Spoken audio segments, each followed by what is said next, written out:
মঙ্গলদৈ নিবাসী সাবিয়া খাতুন নামৰ মহিলাগৰাকীয়ে পাৰিবাৰিক সমস্যাত ভুগি বিহপান কৰি আত্মহত্যাৰ চেষ্টা চলাইছিল।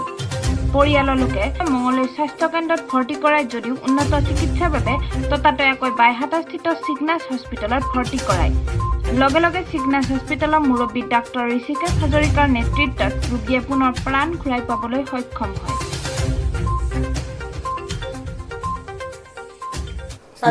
মোৰ ৱাইফৰ নাম হ'ল সাবিয়া খাতুন। সাবিয়া খাতুন আজি এই ডক্টৰ ঋষিকাৰ হেৰিত তাৰমানে ঋষিকা হাজৰিকাৰ ট্ৰিটমেণ্টত মোৰ সাবিয়া খাতুনক মই আজি ঘূৰাই পালোঁ।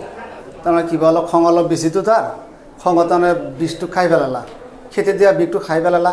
খোৱাৰ পিছত মই পিলপিলি ৰিজাৰ্ভ কৰি পেলাই মই মঙ্গলদৈত আনিলোঁ।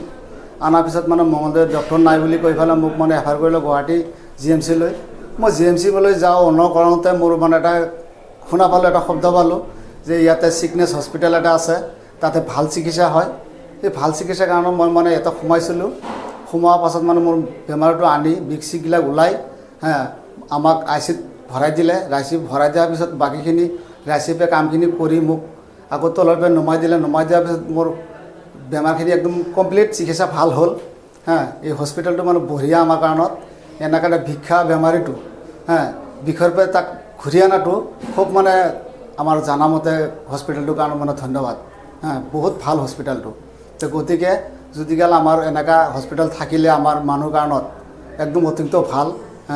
পইচা পাতি মানুহক ক'ব পাৰে যে পইচা পাতি বহুত লয়, ভাল বস্তু খাব গ'লে ভাল বস্তু ভাল দাম, এইটো চব জেগাতে চব মানুহে জানে।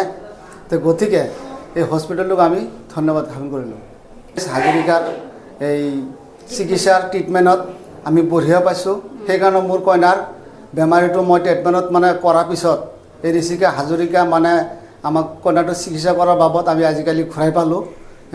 যদি আমাৰ এইখন ডক্টৰ নহ'ল হয় আমাৰ এই হস্পিটেলত, তে আমি কিজানি গোটেইখিনি কৰ্মচাৰীৰ যিখিনি সুবিধা দিছে তাই এই ঋষিকেশ হাজৰিকাই সুবিধাবিলাক কৰ্মচাৰীবিলাক কথাখিনি শুনাই পেলাই যি ট্ৰিটমেণ্ট কৰে তাৰ ট্ৰিটমেণ্টটো মই বহুত ভাল পাইছোঁ। ভাল পোৱাৰ কাৰণে তাক ধন্যবাদ জ্ঞাপন কৰিলোঁ মই।